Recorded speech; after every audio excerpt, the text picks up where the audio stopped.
politique. Bonjour Raphaël Glucksmann. Bonjour. Nous sommes à 20 jours maintenant des élections européennes en France. Vous présentez ce matin votre liste et votre programme. Pourquoi si tard? Pourquoi avoir pris autant de temps? Nous avons fait un rassemblement et donc jusqu'au bout, en fait, on a laissé les portes ouvertes pour que d'autres forces politiques nous rejoignent. Il y a le Parti socialiste, Place publique, Nouvelle Donne, et aussi dernièrement nous avons rejoint le Parti radical de gauche. Et donc l'idée c'était de dire il faut qu'on rassemble au maximum à gauche. Je sais qu'on savait qu'on ne pouvait pas rassembler toute la gauche, que certaines chapelles voulaient y aller seules, mais au moins on a tenté jusqu'au bout de maintenir les portes ouvertes. Est-ce qu'on peut faire le rassemblement quand on est aussi bas dans les sondages, Raphaël Glucksmann? On a tendance à aller vers celui qui est devant. Et le problème, c'est qu'à gauche, il n'y a pas de devant aujourd'hui. Il n'y a pas de devant. Il y a la France Insoumise, il y a Europe Écologie Les Verts qui sont devant. Nous sommes tous à un niveau trop bas. Et donc, l'idée, c'était de dire, dans une situation où on a besoin de gauche, on a vraiment besoin de gauche, eh bien, il faut être le plus nombreux possible. Mais aujourd'hui, l'enjeu, c'est quoi? C'est de savoir si on peut sortir de ce face-à-face entre libéraux et nationalistes, entre Emmanuel Macron et le Rassemblement national. Ou est-ce qu'on va rester kidnappé par ce duel-là? Moi, je pense qu'il faut une gauche de gouvernement en France, qu'il faut réveiller la social-démocratie, que le message qui nous a été envoyé en Espagne, eh bien, c'est un message de dire quand une politique de gauche est proposée pour gouverner un pays, eh bien, elle peut être triomphalement plébiscitée. Et c'est ça l'enjeu, en fait. En Espagne, la liste est arrivée devant, la liste du Parti socialiste que vous évoquez, largement devant, est arrivée devant, mais n'est pas majoritaire pour autant. Il va falloir faire des combinaisons.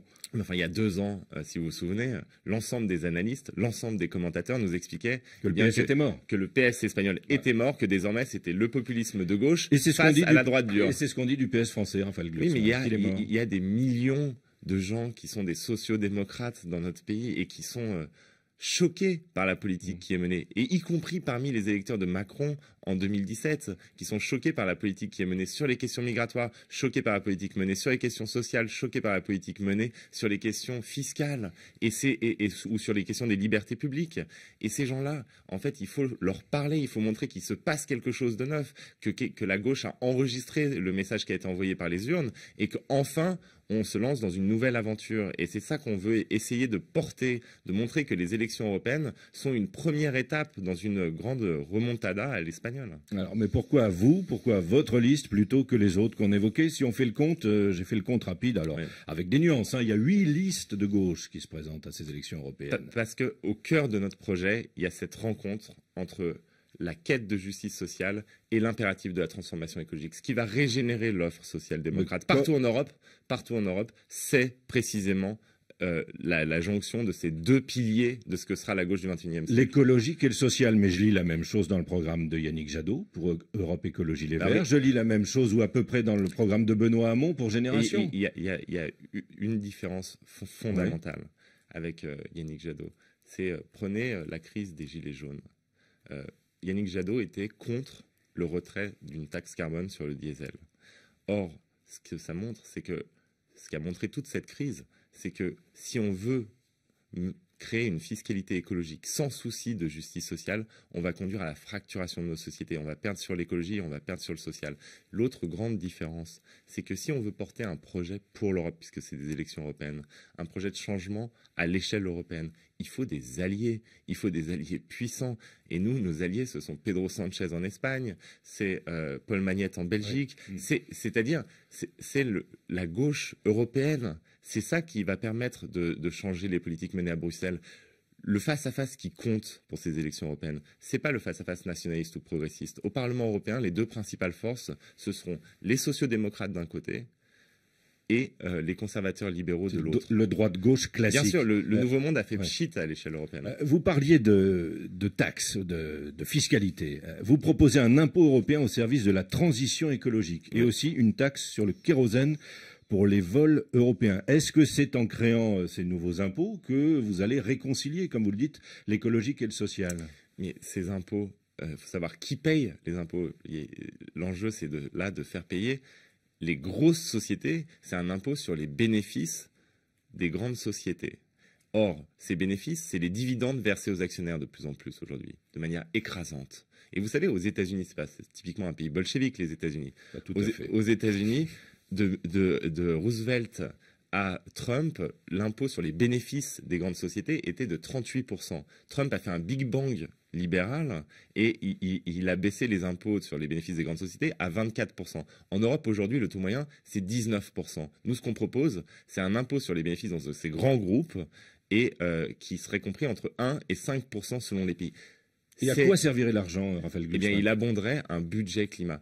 La grande différence entre notre liste et les autres, c'est que toutes proposent que l'Europe fasse plus en matière sociale, plus en matière environnementale, mais aucune ne veut donner à l'Europe les moyens de faire cela. Si on veut que l'Europe fasse plus de choses, il faut qu'elle ait plus de ressources. Ça ne peut pas juste être les contributions nettes des États. Il faut instaurer un protectionnisme vert aux frontières de l'Union européenne, c'est-à-dire une taxe carbone aux frontières de l'Union européenne. Il faut imposer les bénéfices des grandes sociétés et il faut enfin réaliser cette taxe sur les transactions financières. C'est la seule manière que l'Europe a de devenir un projet politique, c'est d'avoir des ressources propres.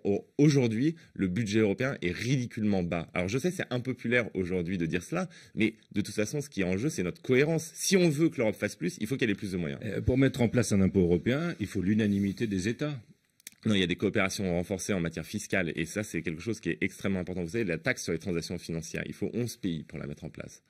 Vous croyez que 11 pays peuvent suivre votre idée? Bien sûr, et c'est ça l'idée, c'est qu'aujourd'hui, Emmanuel Macron, il est complètement isolé sur la scène européenne. On n'a jamais eu un président aussi isolé parce qu'il n'a pas su nouer d'alliances, il n'a pas su trouver d'alliés. Or, nous les avons, ces alliés. Je veux dire, la gauche social-démocrate, partout en Europe, est en train de se réveiller. Et en Finlande, par exemple, face à l'extrême droite, qui a triomphé aux élections en Finlande? Les sociaux-démocrates. Donc, il y a des coalitions qui sont possibles. Et c'est pour ça que le vote pour notre liste, c'est un vote qui permet un mouvement en Europe.